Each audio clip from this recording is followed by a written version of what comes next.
I know that you're afraid. You're afraid of us. You're afraid of change. 5 hours after American Airlines Flight 77 struck the Pentagon, and without any evidence linking Saddam Hussein to the attacks of 9/11, Defense Secretary Donald Rumsfeld was already ordering his aides to draw up plans for striking Iraq. The notes quote Rumsfeld as saying he wanted best info fast, judge whether good enough hit SH, meaning Saddam Hussein.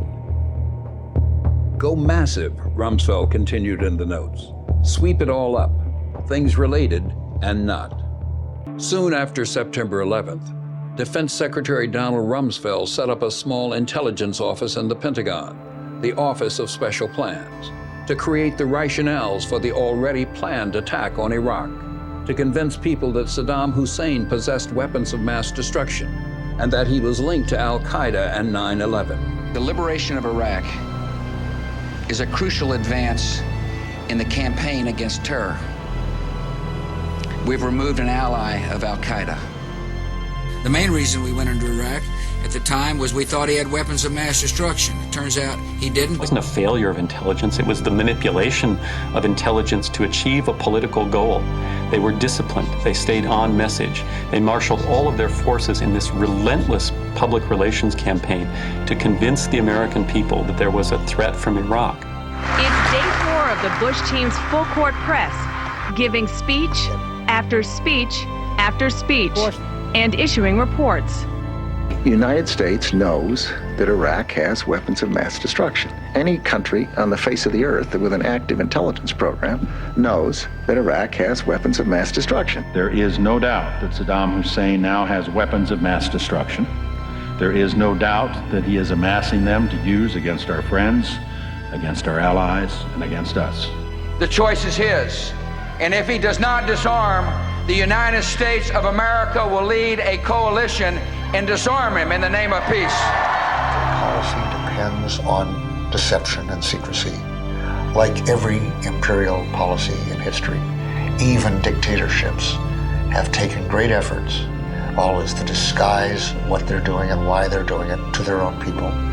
This was never about weapons. This has always been about getting Saddam Hussein, and even in the most recent spin-up of this whole weapons issue, the Bush administration knew that there were no weapons of mass destruction in Iraq, and yet they continued to use the inspection process as a vehicle to achieve the ultimate goal and objective of regime change.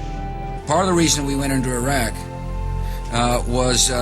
the main reason we went into Iraq at the time was we thought he had weapons of mass destruction. It turns out he didn't, but he had so much resentment and so much hatred that people came and killed 3,000 of our citizens.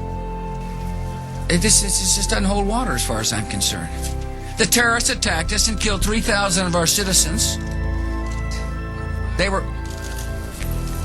What did Iraq have to do with what? The attack on the World Trade Center. Nothing.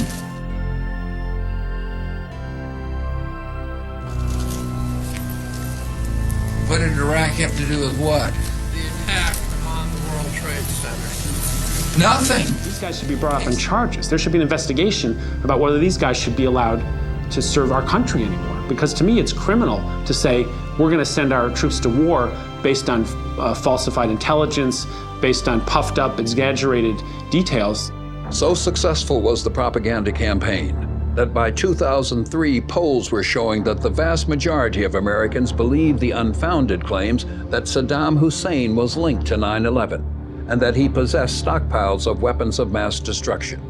Beliefs that allowed the administration to frame an invasion of Iraq as a non-aggressive, justified act of self-defense under international law, rather than an offensive action designed to extend U.S. empire. Where are Saddam Hussein's weapons of mass destruction? Former Chief Weapons Inspector David Kay said last week, quote, "We were all wrong about Saddam's WMD." By now, the world knows there was a massive intelligence failure in the war on Iraq. President Bush and other countries. The failure to find Saddam Hussein's alleged weapons of mass destruction has raised serious questions about the legitimacy and legality of the ongoing war in Iraq.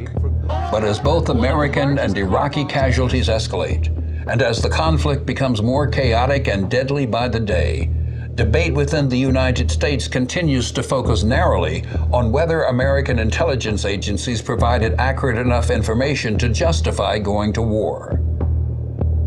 In the process, a larger question has been all but ignored.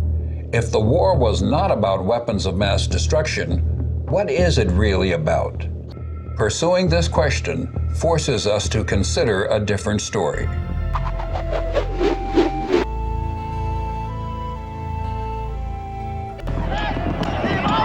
It is a story that begins as the Cold War ends. A story about a group of self-identified radical conservatives at the right-wing extreme of the Republican Party.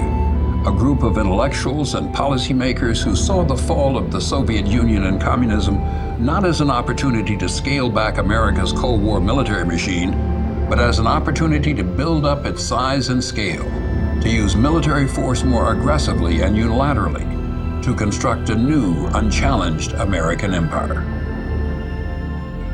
Repeat after me. I, George Walker Bush, do solemnly When George W. Bush took office in 2000, he brought with him some of the most conservative foreign policy voices in the Republican Party.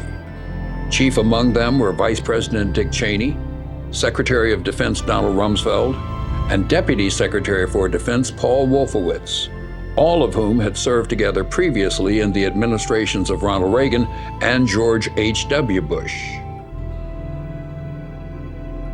Paul Wolfowitz, in particular, had long been recognized as the intellectual force behind a radical neoconservative fringe of the Republican Party. For years, Wolfowitz had been advancing the idea that the United States should reconsider its commitments to international treaties, international law, and multilateral organizations such as the United Nations. Radical plan for American military domination first surfaced during the administration of George H.W. Bush. In 1992, Paul Wolfowitz, working in the Department of Defense, was asked to write the first draft of a new national security strategy, a document entitled the Defense Planning Guidance. The most controversial elements of what would later come to be known as the Wolfowitz Doctrine were that the United States should dramatically increase defense spending, that it should be willing to take preemptive military action, and that it should be willing to use military force unilaterally, with or without allies. This new reliance on military force was necessary, according to Wolfowitz, to prevent the emergence of any future or potential rivals to American power, and to secure access to vital resources, especially Persian Gulf oil. Out of power during the Clinton presidency, Wolfowitz and his colleagues affiliated themselves with a number of influential conservative think tanks. In 2000, they would craft yet another proposed national security strategy, this one published by a right-wing think tank calling itself the Project for the New American Century. At its core, the document revived the Wolfowitz Doctrine. It called on the United States to increase the military budget by up to $100 billion, to deny other nations the use of outer space, and to adopt a more aggressive and unilateral foreign policy that would allow the United States to act offensively and preemptively in the world. The elimination of states like Iraq figured prominently in this grand vision. They were coming out against the policy of every American president, from Nixon to Clinton to even George Bush in his first year. They wanted to change that. But even these hardline conservatives knew that the Wolfowitz Doctrine was likely too radical to win the support of the foreign policy establishment, their own Republican Party, and the American people. In their defining document, written in September of 2000, a full year before 9/11, they acknowledged that the process of transformation, even if it brings revolutionary change, is likely to be a long one. Absent, in their own chilling words, some catastrophic and catalyzing event, like a new Pearl Harbor. 1 year later, that event would arrive.